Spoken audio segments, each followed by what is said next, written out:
I never imagined betrayal would sound like my son's voice. Not shouting, not angry, just calm. Carefully chosen words, like he'd rehearsed them. "I think people deserve to know the truth about you."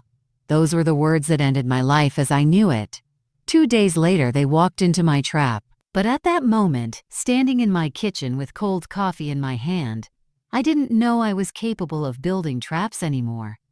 All I felt was humiliation crawling up my spine and settling behind my eyes, burning quietly. I had spent my whole life protecting that boy. I worked overtime so he could have weekends free. I swallowed my pride so he could have confidence. I lied to myself so he could believe in me, and in the end he exposed my secret like it was nothing more than gossip. The secret wasn't criminal. It wasn't immoral. It wasn't immoral. It was human. Years ago, during a business collapse that nearly destroyed me, I had signed a financial restructuring agreement. Everything was legal, resolved, buried. Or so I thought. What I didn't know was that paperwork leaves scars, and scars invite judgment. He found the documents while searching for his birth certificate. Instead of asking me, he took pictures, sent them to his mother, and by nightfall, my phone stopped ringing. That night, my wife didn't scream. She didn't cry. She looked at me the way people look at strangers on public transport. Cautious, distant, already deciding where to sit next. "Why didn't you tell us?" she asked. I opened my mouth. No sound came out, because how do you explain that your biggest mistake was already paid for? But shame doesn't come with receipts. By morning, she had packed his bag, not mine, his, and that hurt worse. At breakfast, my son wouldn't look at me. He scrolled on his phone while I stared at the crack in the table I'd been meaning to fix for years. "I think it's best if you leave for a while," my wife said. "People are talking, people, always people." I went to work that day pretending nothing had changed. By lunch, HR called me in. They didn't accuse me. They didn't need to. "We need you to step aside," they said, "until things settle."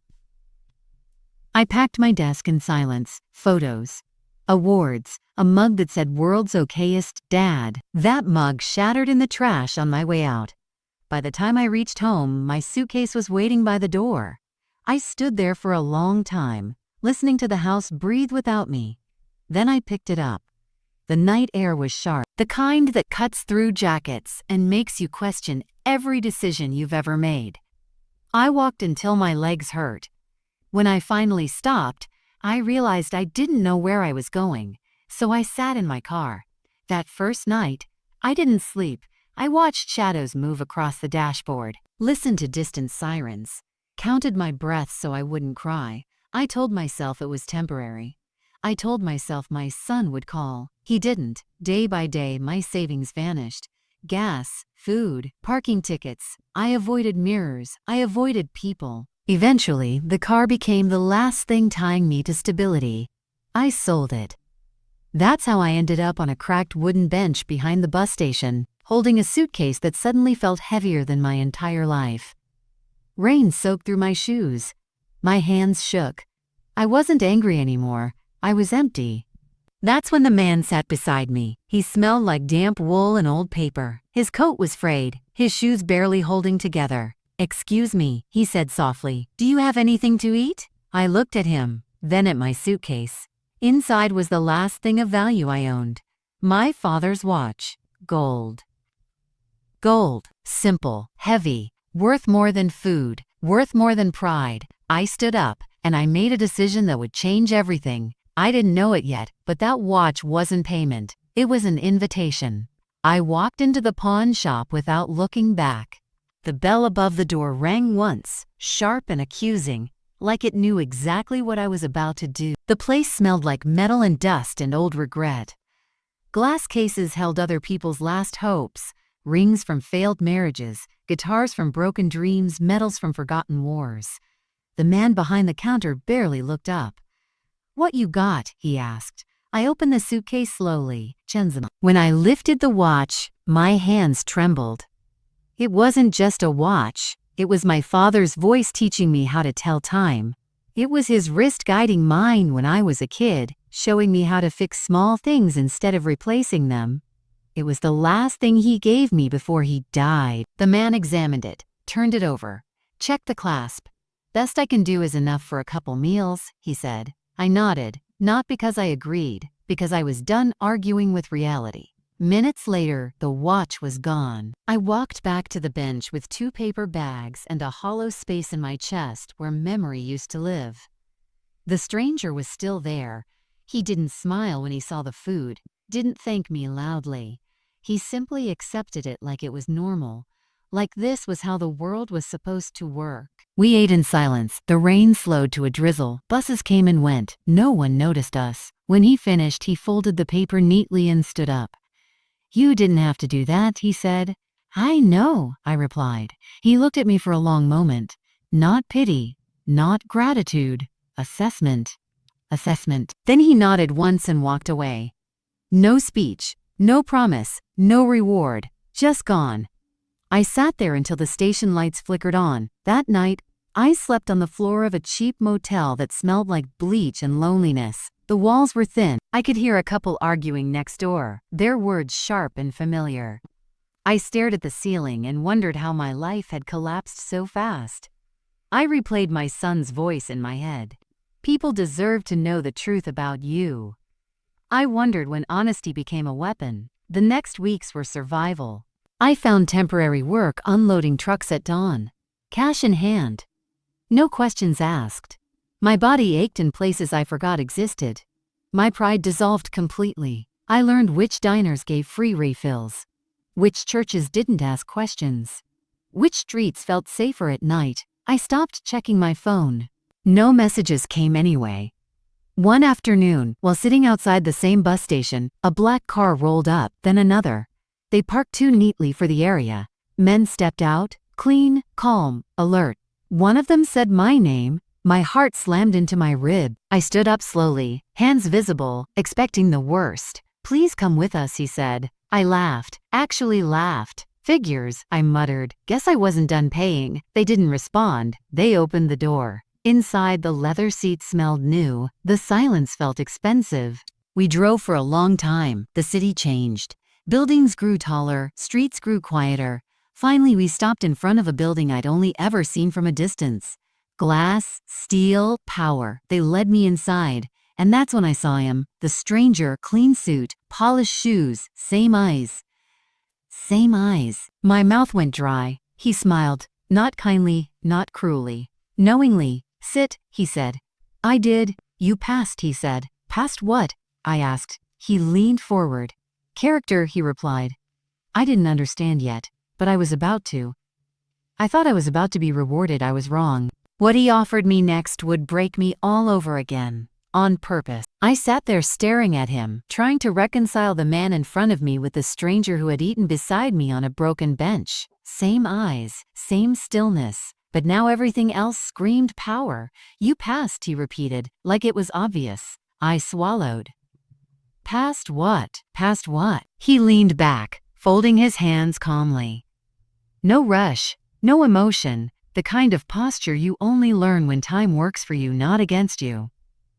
Most people think character is proven when there's something to gain, he said. It's not. Character is proven when helping someone costs you something real. My throat tightened. The watch, he continued. You didn't hesitate long enough. I looked down at my hands. Empty, still feeling the ghost weight of it.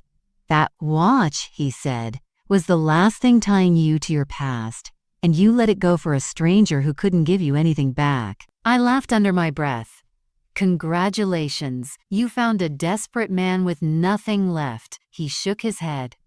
No, I found a man who still chose generosity when the world had already taken everything.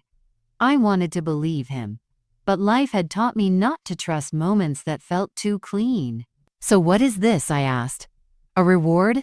Money? A job? He stood up. No, he said simply. It's work. He walked toward the window. Below us, the city pulsed like a living thing, busy, indifferent, powerful.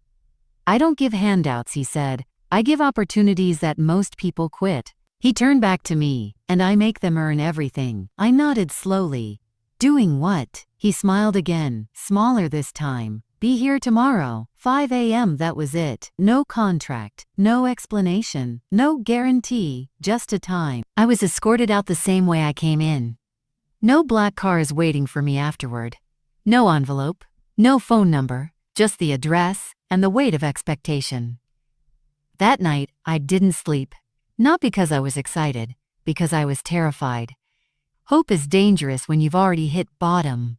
At 4:45 a.m., I stood outside the building. Same worn jacket, same cheap shoes, same empty pockets. Inside, a man handed me a plain badge. No name, just a number. Basement, he said.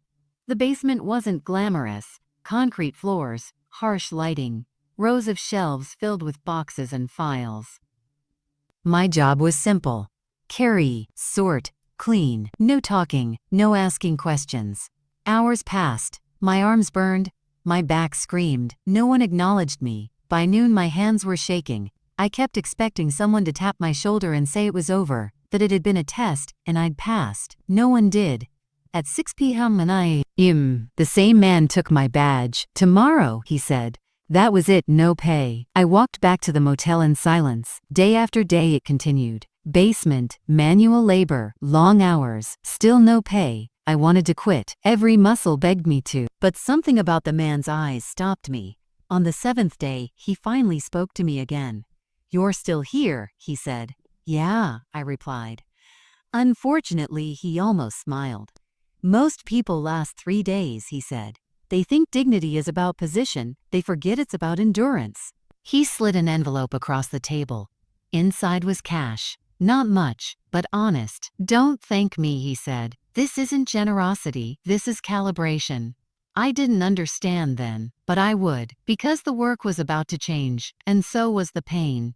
I thought the basement was punishment. I was wrong. The real test began the moment he decided to teach me something and take something from me again. The next morning, I wasn't sent to the basement. I was taken upstairs. The elevator was silent, smooth, the kind that makes you aware of every breath you take. When the doors opened, the air felt different, cleaner, sharper, purposeful. He was waiting for me in a plain room with a single table and 2 chairs. "Sit," he said. I sat. He placed a folder in front of me. Thick, heavy. "Read," he said. Inside were reports, numbers, decisions, failures, patterns. I didn't understand most of it. "I'm not qualified for this," I said honestly. "Good," he replied. "Qualified people come with habits." He leaned forward. "You've been stripped down," he said.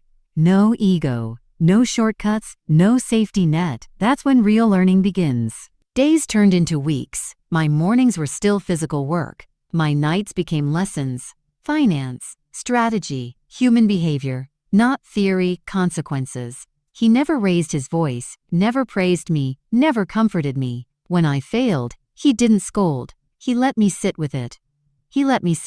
"You confuse effort with progress," he said once. "Effort is loud. Progress is quiet." I started seeing the world differently. How people lied without speaking. How power moved without announcing itself. How patience defeated aggression every time. Money stopped being the goal. Control did. One night, after months of this, he asked me a question that froze me. "Why did your son expose you?" I felt the old wound open. "Because he thought it was right." I said, "No," he replied calmly. "Because he wanted safety without responsibility." The words stung because they were true. "He chose approval over loyalty," the man continued. "People do that when they're afraid." I clenched my jaw. "What would you have done?" he asked. I didn't answer. "Exactly," he said. "You would have protected him. And that's why you lost." Something shifted inside me that night. Not anger. Clarity. The next phase began quietly. I was given responsibility. Small decisions at first, then larger ones. People listened to me, not because I demanded it, because I understood consequences now. Years passed. I stopped being the man on the bench, stopped being the man in the basement. I became necessary. And one afternoon he called me into his office. "You're ready," he said. "For what?" I asked. He slid a folder across the table. Inside were familiar names. My wife, my son, the company that fired me. "They've made mistakes," he said. "Expensive ones." I felt my pulse slow. What you do next, he continued, will tell me whether you learned anything at all.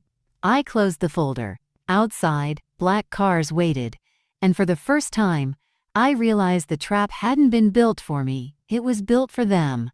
I had the power to destroy them. But the real question was, would I become the man they thought I was, or the man I was rebuilt to be? I didn't open the folder again that day. I already knew what was inside. Names have weight when they're tied to memory, and those names carried years of disappointment, nights of silence, and a betrayal that never fully healed. The man watched me carefully.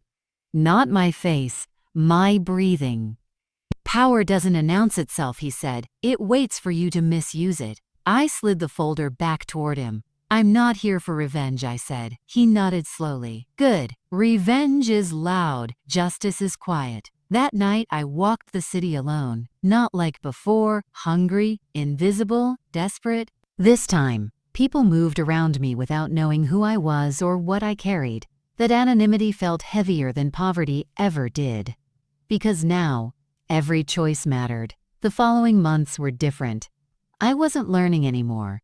I was executing. He placed me in rooms where decisions shaped futures. Mergers, closures, restructuring. I watched people negotiate like their lives depended on it, because sometimes they did. You see them? He asked once, gesturing toward a boardroom filled with confident executives. They think power comes from speaking. It doesn't. He paused. It comes from being able to walk away. I started to understand the architecture of influence, how desperation leaked through smiles, how loyalty could be rented but never owned, how fear disguised itself as confidence, and slowly, people began to fear disappointing me, not because I was cruel, because I was precise. One afternoon, my assistant hesitated before speaking. They've requested a meeting, she said. Who? I asked, already knowing. Your family. The word felt foreign. I didn't respond immediately. I looked out the window and the city below looked the same as it always had. Busy, indifferent, relentless. They're in trouble, she added quietly. Of course they were. People only remember bridges when they're falling. Schedule it, I said. Not because I wanted closure, because I wanted clarity. The day of the meeting, I arrived early. The room was simple, neutral, designed to reveal nothing. When they walked in, I barely recognized them. My ex-wife looked smaller, older, her confidence worn thin at the edges. My son wouldn't meet my eyes. The silence stretched. Finally, she spoke. We didn't know who else to turn to. I waited. We made mistakes, she continued. We judged too quickly. Still, I said nothing. My son swallowed hard. I was trying to protect us, he said. I thought, if people knew, it would be safer. I looked at him for the first time. He had grown, but fear still owned him. Safer from what? I asked calmly. He didn't answer, because fear never explains itself well. They talked for a long time. Apologies wrapped in justifications, regret diluted by necessity. I listened, not because I owed them, but because silence gives people space to reveal their true motives. When they finished, the room felt empty. I stood up. This meeting, I said evenly, was not about forgiveness. Their faces fell. It was about accountability. I walked out without another word. Behind me, I heard my ex-wife cry. It didn't move me, not because I was heartless, but because I finally understood something important. Pain doesn't disappear when you forgive the wrong people. It disappears when you stop needing their validation. I thought walking away would be the hardest part. I was wrong. The real test came when I realized how badly they needed me, and how easily I could end everything. I didn't feel relief after that meeting. I felt distance, the kind that comes when you finally see people exactly as they are, not as you hoped they'd be. For days after, I replayed my son's words in my head. I was trying to protect us. Protection built on exposure isn't protection. It's self-preservation disguised as virtue. The man noticed the shift in me before I said anything. You're quieter, he said one evening. I'm clearer, I replied. He nodded approvingly. Clarity is expensive, he said. Most people can't afford it. They keep paying with excuses instead. That's when the real responsibilities began. I wasn't just advising anymore, I was deciding. Budgets that affected thousands. Contracts that would save some companies and erase others. I learned something unsettling. Power doesn't corrupt, it reveals. People showed me who they were the moment they thought I could help them. Some tried charm, some tried fear, some tried history. None of it worked. Because I had already lost everything once, and nothing scares a man who has nothing left to lose. One night, long after the office had emptied, the man handed me a thin file. No names, he said, no emotion. Inside were numbers tied to a familiar structure. The company that fired me. They're collapsing, he said. Bad decisions, worse leadership. I closed the file. They'll ask for help, I said. They already have, he replied. I exhaled slowly. This wasn't coincidence, this was convergence. If you intervene, he said, they survive. And if I don't? I asked. They don't. I felt no rush of victory, only responsibility. Why give me this choice, I asked. He met my eyes. Because this is the moment that defines who you are when no one is watching, he said. I didn't answer that night. I went back to my apartment, no longer a motel, but still modest. I sat in the dark and I thought about the bench, the rain, the watch. I realized something then. The trap wasn't revenge. The trap was opportunity. Opportunity reveals character faster than hardship ever does. The next morning, I declined the intervention. Not publicly, quietly. Within weeks, the company collapsed. News articles framed it as market failure. No one knew how close it had come to survival, and I didn't correct them. Then came the calls. My ex-wife again. My son again. This time, no apologies. Just fear. We didn't know it was you, she said on the phone. If we had, I stopped her. You did know, I said calmly. You just didn't think it would matter. Silence. That was the last conversation we ever had. Months passed. My influence grew, not through headlines, through outcomes. Then, one afternoon, the man invited me to a public event. You'll speak, he said. About what? I asked. He smiled faintly. About failure, he replied, and what it gives back if you survive it. The hall was full. Faces I didn't recognize, eyes waiting for authority. I stood at the podium, and for the first time I told the truth. Not about my past, but about my rebuilding. I didn't mention names. I didn't accuse. I spoke about losing everything and discovering that dignity isn't something others give you. It's something you refuse to surrender. The applause wasn't loud. It was heavy. Afterward, the man stood beside me.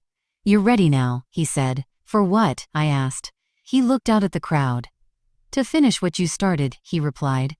I thought rebuilding my life was the hardest chapter. I was wrong. The hardest part was realizing I was now powerful enough to change other people's lives and deciding who deserved that mercy. Power doesn't arrive with fireworks.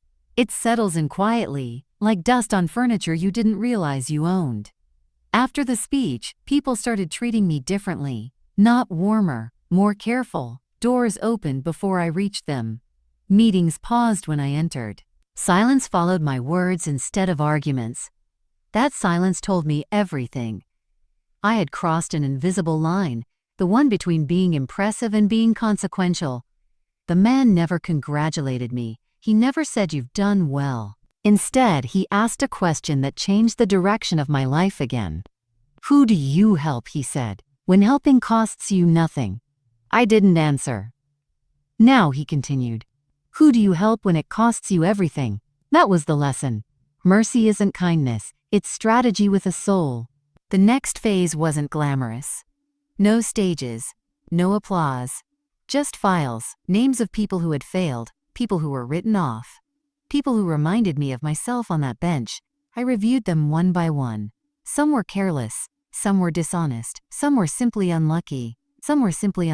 You don't save everyone, the man warned me. You invest in the ones who will become more than you.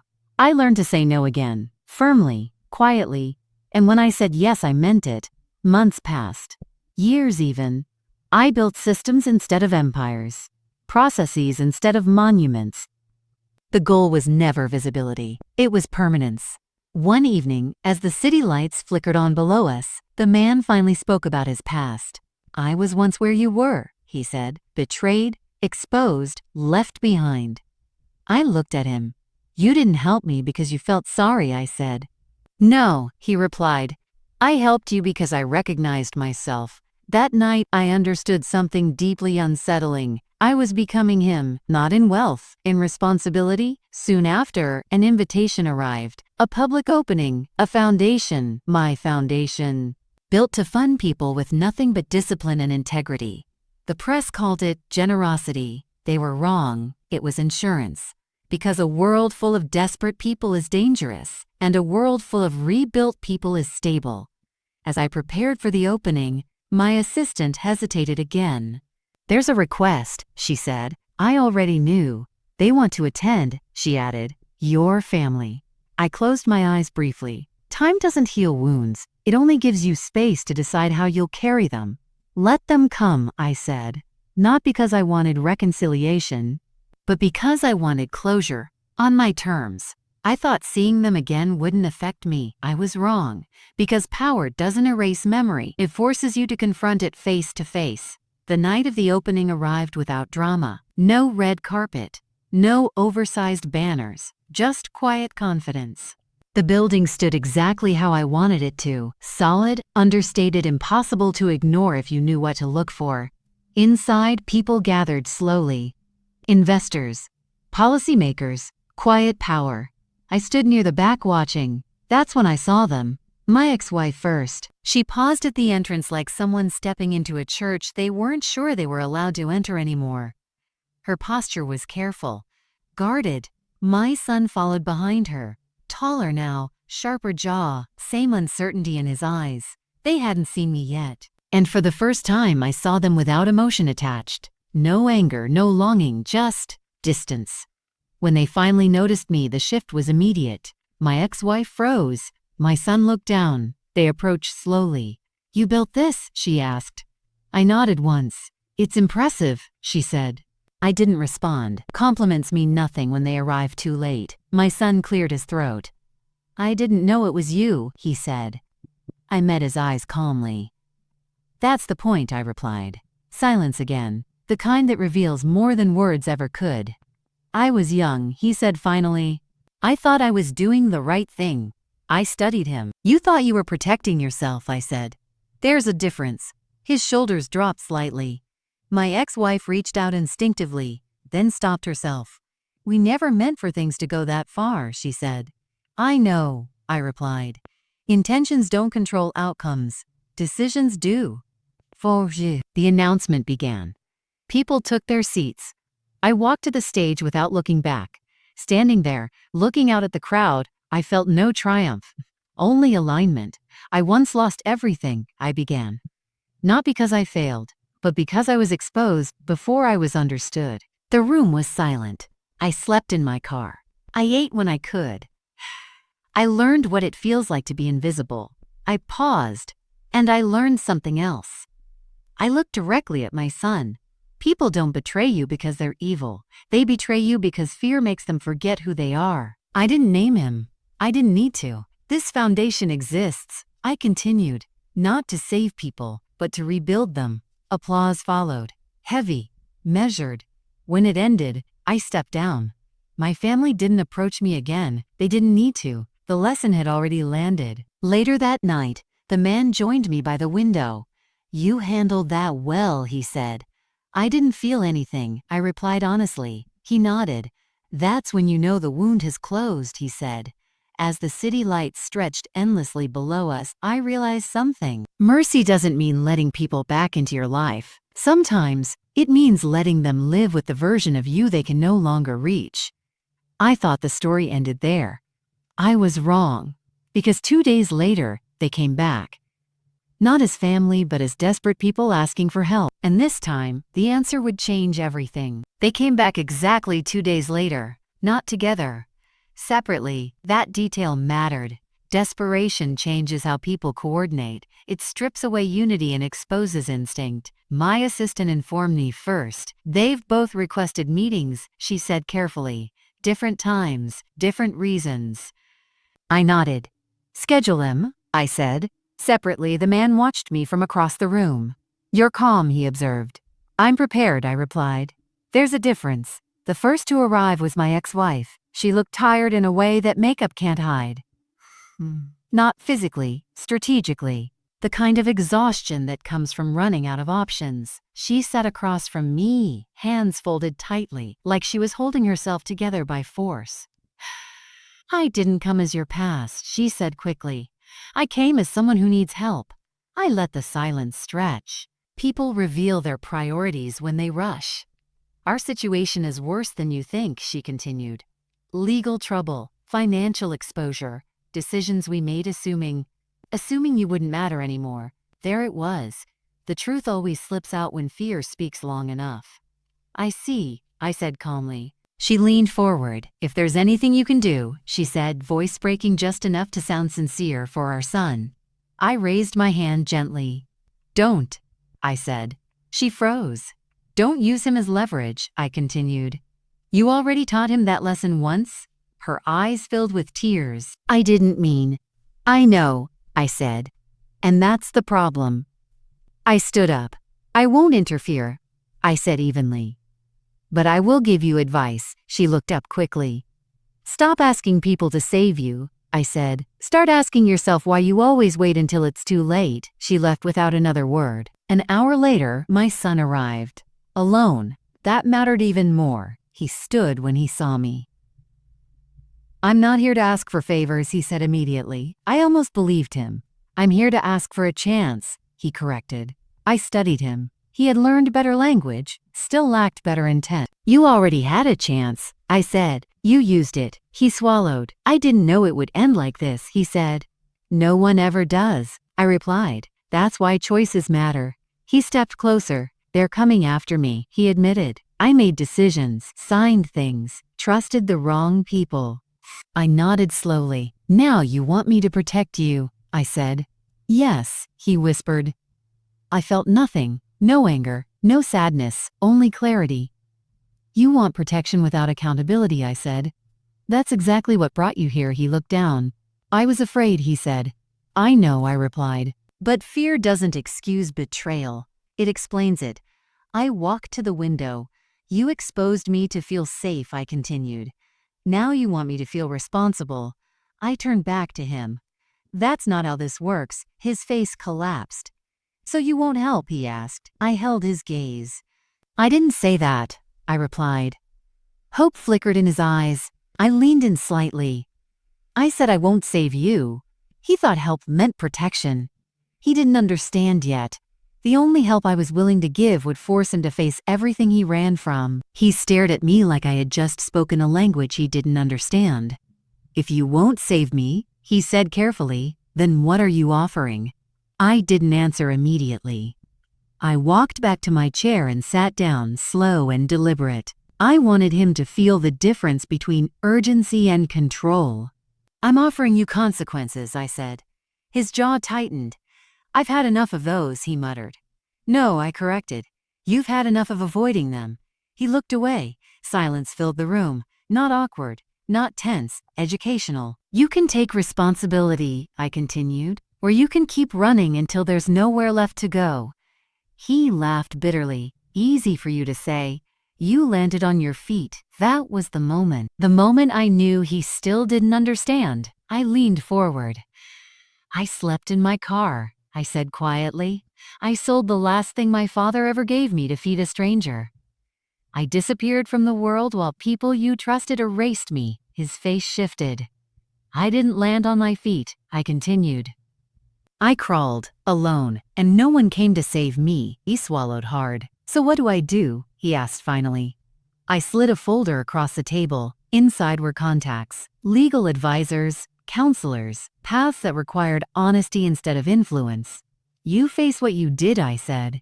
You accept the outcome. And if you survive it, you rebuild. He looked up sharply.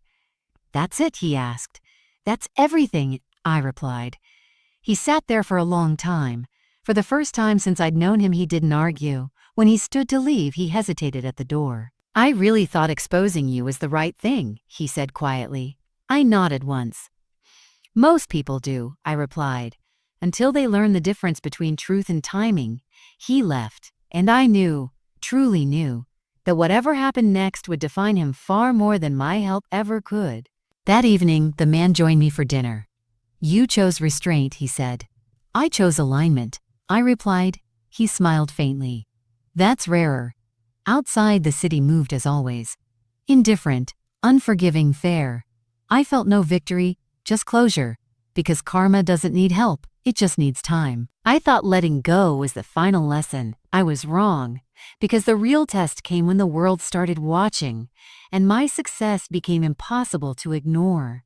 Success doesn't arrive loudly, it accumulates. Quiet wins, consistent decisions, outcomes stacked on top of each other until the weight becomes undeniable.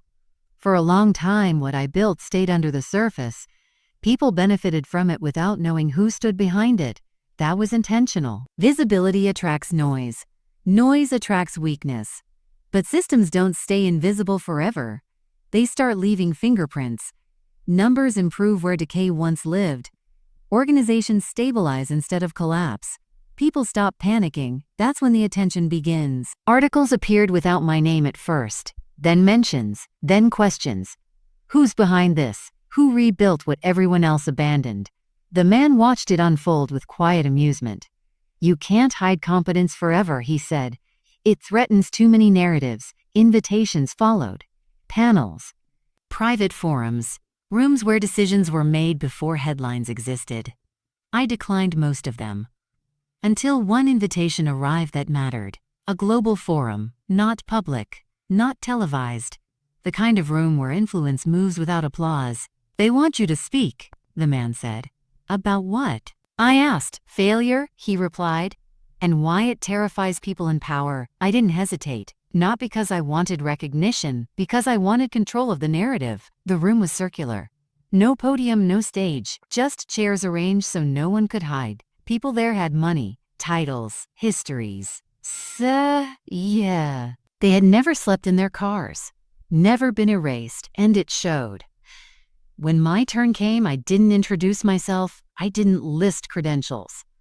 "I'm here," I said calmly, "because I failed publicly and survived privately." The room stilled. Most systems aren't designed to help people recover. I continued. They're designed to punish mistakes permanently. Eyes locked onto me. "That's why resentment grows," I said. "That's why instability spreads. Because people who fall aren't rebuilt. They're discarded. Someone interrupted."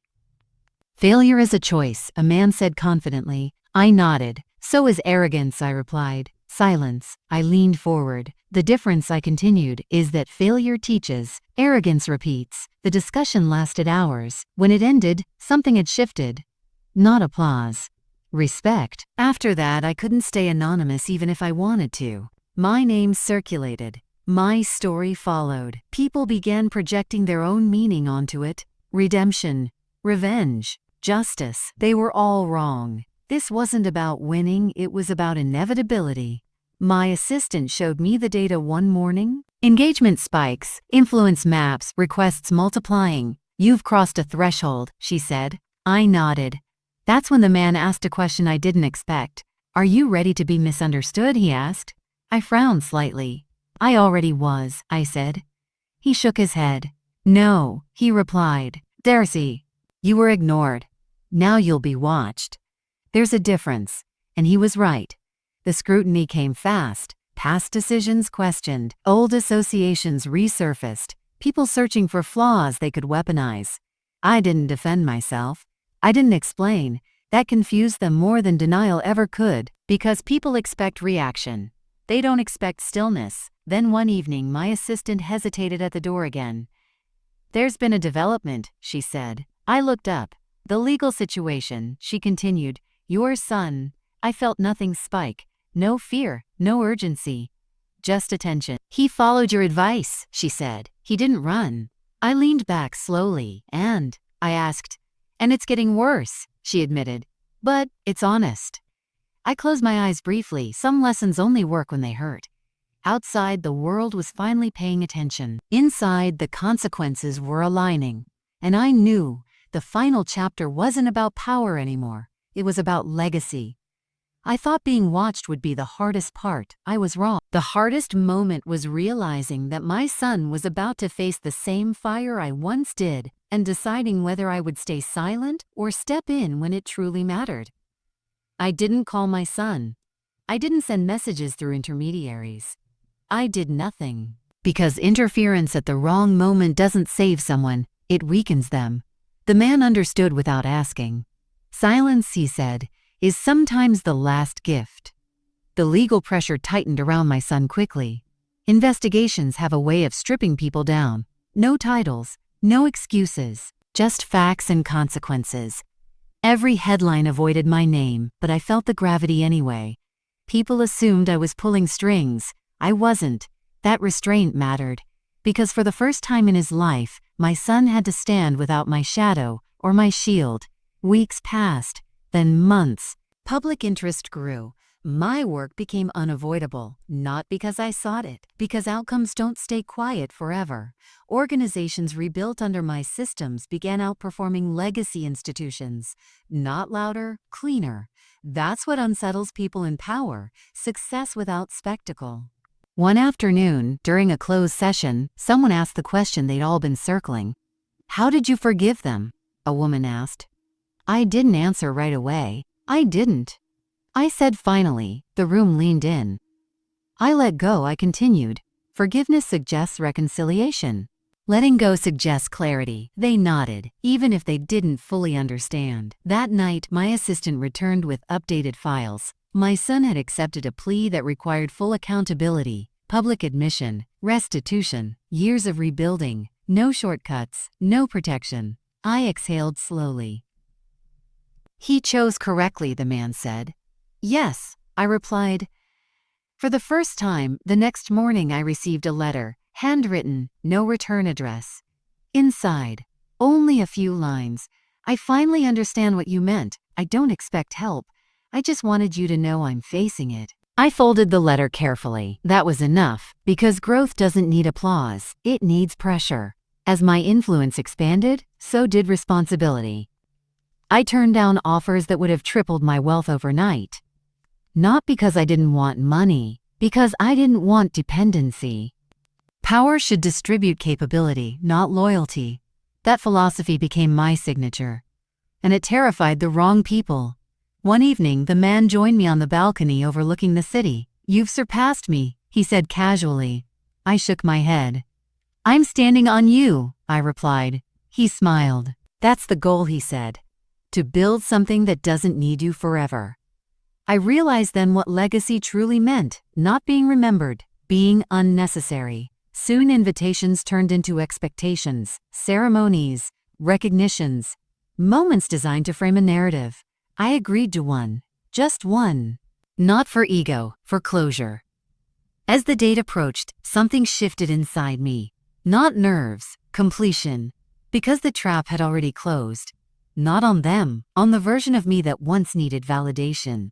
I thought the ceremony would be about recognition. I was wrong. It became the moment where everyone finally saw the truth, including the people who once thought exposing me would erase me. The ceremony wasn't held in a theater. That would have been too obvious, too performative. It was held in a hall designed for decisions, not celebration, no red carpet, no music, no forced smiles. Just rows of seats filled with people who understood exactly why they were there. Influence had a smell in that room. Old wood, leather, confidence earned, not borrowed. I arrived early, not to be seen, to observe. I watched people enter in pairs, small groups alone. Some whispered, some avoided eye contact. They all knew my story by now, or at least the version of it they were comfortable with. The man stood beside me, hands behind his back. "This is where narratives collapse," he said quietly. "When the truth no longer needs protection." I nodded.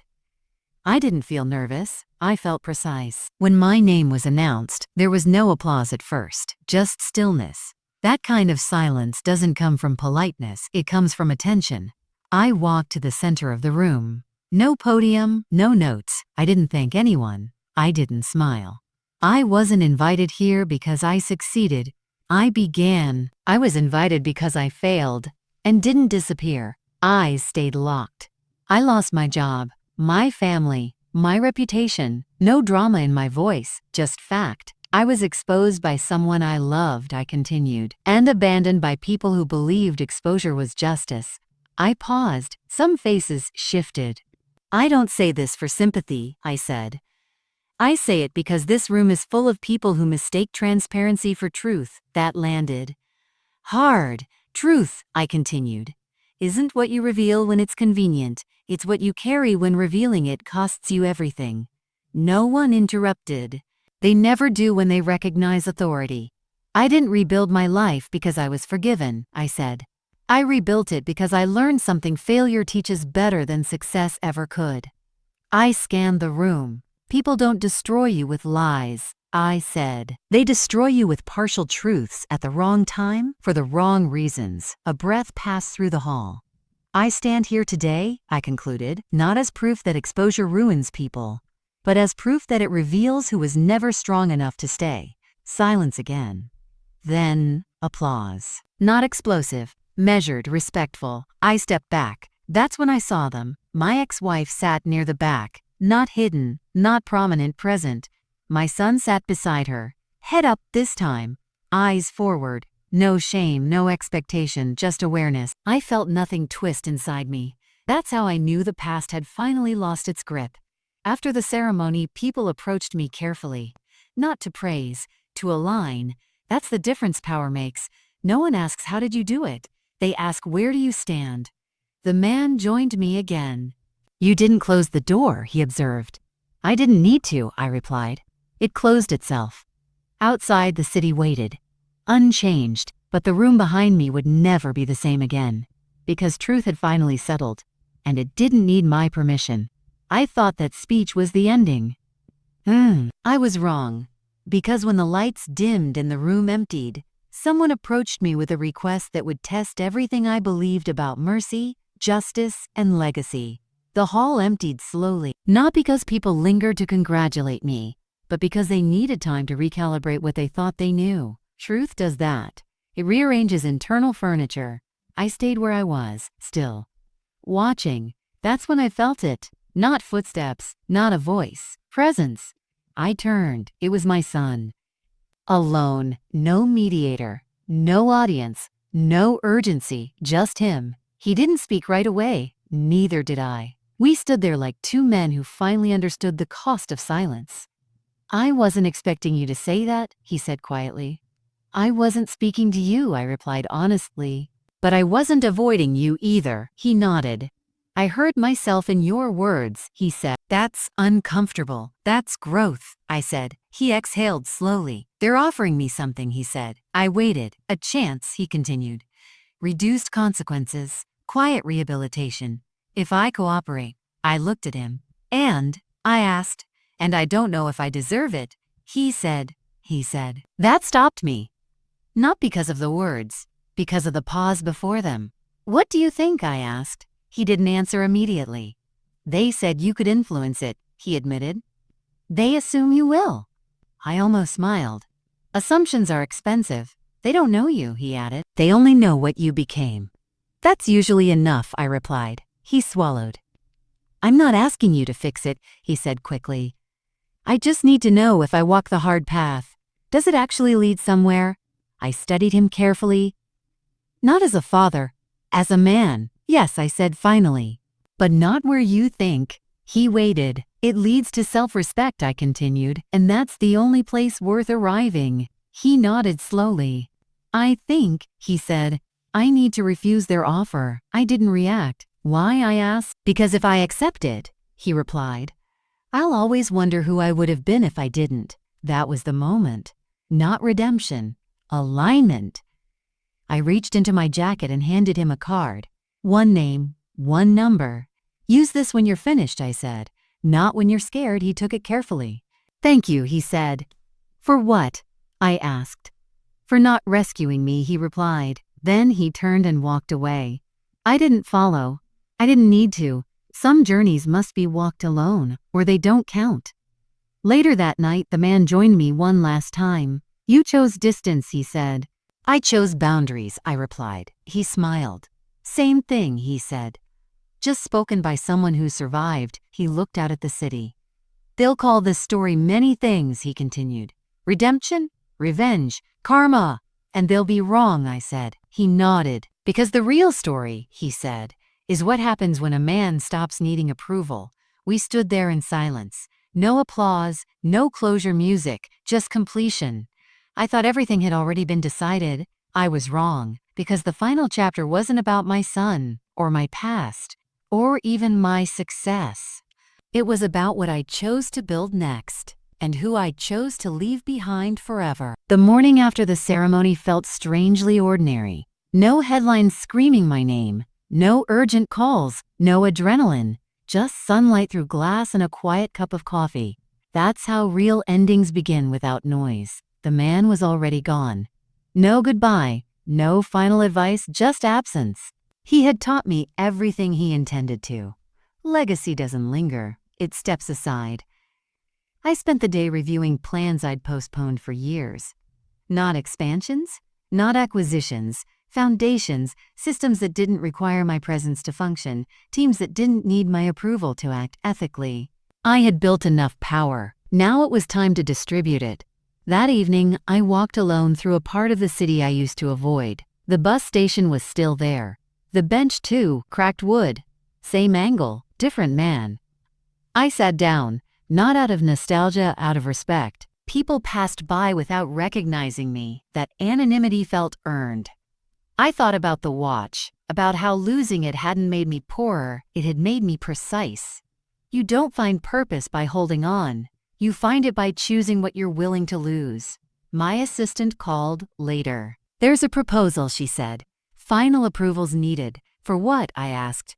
The initiative, she replied. The one that makes you unnecessary. I smiled. Approve it, I said. That night, I drafted a letter. Not to my son. Not to my ex-wife, to myself, a reminder. Never confuse silence with weakness. Never mistake mercy for obligation. Never rebuild bridges people only remember when they're falling. Weeks later, the news broke quietly. I had stepped down, not disappeared, decentralized. The public speculated. Burnout. Health, strategy. They never consider peace. I attended the final board meeting without ceremony. I trust you, I told them, which is why I'm leaving. They understood. Some things only work when the builder walks away. As I exited the building, my phone buzzed. One message from a number I hadn't saved, but recognized immediately. I finished. It was harder than I imagined, but I didn't run. I stared at the screen for a long time, then typed back 3 words. That's enough now. No praise. No forgiveness speech. Just acknowledgement. Because growth doesn't need witnesses, it needs integrity. I thought this was where the story would end. I was wrong. Because the last moment, the one that truly mattered, came when I finally understood why the trap existed at all, and who it was really built for. I went back to the bench one last time a month later, not because I needed to remember who I was, but because I finally understood why that moment existed at all. The trap was never about revenge. Never about my son. Never about exposure. It was about stripping everything away until only truth remained. When you lose your family, your job, your name, you discover something brutal and beautiful at the same time. You discover what can't be taken. They thought exposing me would end me. It didn't. It revealed me. My son thought truth was something you'd drop on someone else and walk away from. Now he knew it was something you carry and pay for. My ex-wife thought safety came from distance. Now she knew distance only delays consequence. And I learned something too, that the worst thing people can do to you isn't betrayal. It's forcing you to become someone smaller just to be accepted again. I refused. That was the real trap.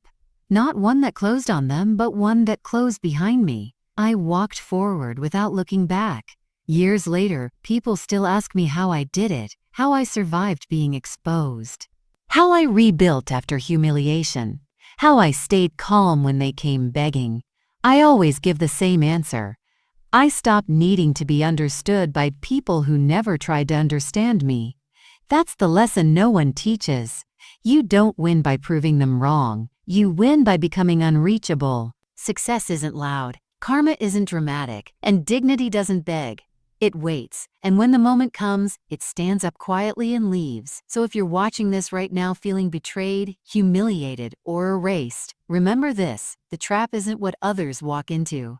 It's what you walk out of. People who expose you to feel powerful will eventually face the weight of what they revealed. But the strongest revenge is never destruction. It's building a life so solid they can never touch it again. Speech balloon question for you. If someone betrayed you like this, would you forgive them, or would you do what I did? And if this story moved you, subscribe for more real, slow burn stories about loss, power, and quiet strength. The loud ones fade, the patient ones last.